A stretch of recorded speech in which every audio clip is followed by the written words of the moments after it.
वर्तमान राजनीतिक गलियारों में जब यह दृश्य देखने को मिलते हैं कि असमानतावादी सोच के लोग जब जनता के मुद्दों से हटकर इस देश के संसाधनों का दुरुपयोग करते हुए निरर्थक मुद्दों पर हंगामे करते सड़क पर नाचते दिखते हैं, तब याद आते हैं वह शब्द कि मैं किसी समझौते की गारंटी नहीं दे सकता, क्योंकि मेरे लिए समझौता एक साधन मात्र है, अंतिम सत्य नहीं।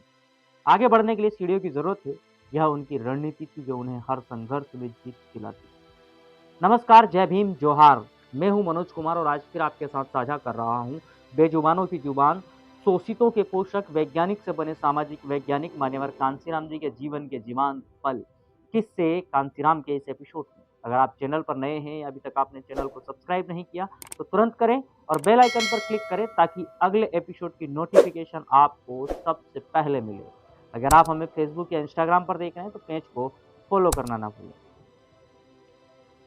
कांसीराम जी ने अपनी यात्रा एक सामाजिक कार्यकर्ता के रूप में शुरू की। धीरे धीरे वह एक महान संगठनकर्ता बने और आजादी के बाद भारत के राजनीतिक क्षितिज पर एक क्रांतिकारी नेता के रूप में उभरे। उन्होंने पूरी जिंदगी बहुजन समाज को बाबा साहेब डॉक्टर भीमराव अंबेडकर के विचारों से जोड़ने में समर्पित कर दी। कांसीराम जी के दबाव के कारण ही डॉक्टर बाबा साहेब अंबेडकर को भारत रत्न जैसे सर्वोच्च नागरिक सम्मान से मरणोपरांत नवाजा गया। कांसीराम जी का यह विश्वास था कि एक सफल राजनीतिक क्रांति के लिए एक सफल सामाजिक क्रांति बहुत ज़्यादा ज़रूरी है। उन्होंने बाबा साहब के आदर्शों को अपनाया और उनके विचारों के आधार पर संगठन का निर्माण किया।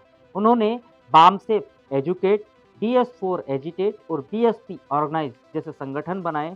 यह संगठन सिर्फ एक उद्देश्य के लिए काम कर रहे थे, बहुजन समाज का उत्थान। उन्होंने उन पढ़े लिखे लोगों को संगठित किया जो बाबा साहब की उम्मीदों पर खरे नहीं उतरे थे।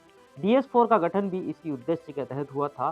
कांसीराम जी के लिए समझौते एकमात्र साधन थे, न कि अंत। वह कभी भी किसी समझौते की गारंटी नहीं देते। उनके शब्द थे, मैं किसी समझौते की गारंटी नहीं दे सकता, क्योंकि मेरे लिए समझौता एक साधन है, अंतिम सत्य नहीं। मुझे आगे बढ़ने के लिए सीढ़ियों की जरूरत है। यह उनकी रणनीति थी जो उन्हें हर संघर्ष में जीत दिलाती थी। 1998 में कांसीराम जी ने अटल बिहारी वाजपेयी सरकार के खिलाफ अविश्वास मत में अहम भूमिका निभाई। कांसीराम जी ने पार्टी के सांसदों को अनुपस्थित रहने का निर्देश दिया था ताकि सरकार बची रहे, लेकिन कुछ खास क्षणों में पार्टी के सांसदों ने प्रस्ताव के खिलाफ वोट किया और सरकार गिर गई। यही कारण था कि बीजेपी ने मायावती को उत्तर प्रदेश का मुख्यमंत्री बनने के लिए समर्थन दिया। कांसीराम ने अपनी रणनीति के तहत बीजेपी को समझा दिया था कि मायावती के नेतृत्व में सत्ता हासिल की जा सकती। अब एक और महत्वपूर्ण घटना की हम बात करते हैं। जून 24, 1996 वह दिन था जब कांसीराम जी और पूर्व प्रधानमंत्री PV नरसिम्हा राव ने एक संयुक्त प्रेस कॉन्फ्रेंस की थी उत्तर प्रदेश विधानसभा के चुनाव के लिए। बसपा और कांग्रेस के बीच एक समझौता हुआ। कांसीराम जी ने कहा था, हम 300 सीटों पर लड़ेंगे और 125 सीटें कांग्रेस के लिए छोड़ेंगे।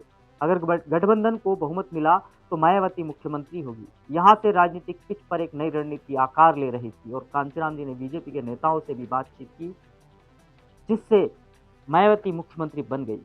कांसीराम जी के जीवन में कई बार समझौते और नए गठबंधन का सिलसिला चलता रहा।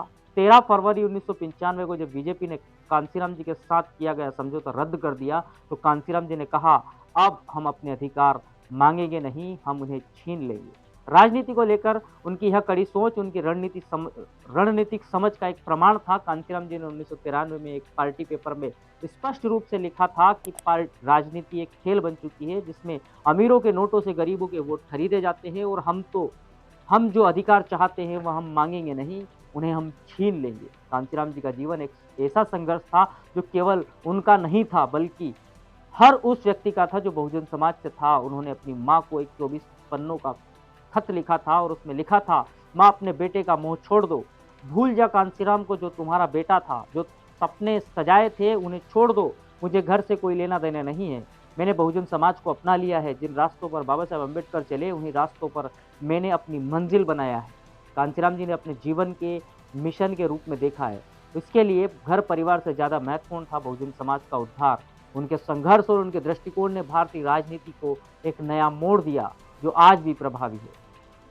वीडियो के अंत तक बने रहने के लिए आपका बहुत बहुत आभार। इस वीडियो के बारे में आपकी क्या राय है हमें कमेंट सेक्शन में ज़रूर बताएं। और हाँ, अगर आप चैनल पर नए हैं या अभी तक आपने चैनल को सब्सक्राइब नहीं किया तो तुरंत करें और नोटिफिकेशन पाने के लिए बेल आइकन पर क्लिक करें ताकि हम अगली अपडेट पर फिर मिल सकें। आपसे निवेदन है कि इस वीडियो को ज़्यादा से ज़्यादा लोगों तक शेयर करें ताकि हमारे महापुरुषों का संघर्ष जन जन तक पहुँच सके। इस वीडियो में फिलहाल के लिए इतना ही, फिर मिलते हैं अगले अपडेट के साथ। तब तक के लिए मुझे दीजिए इजाज़त। जय भीम, जय भारत, जय जय कांशीराम।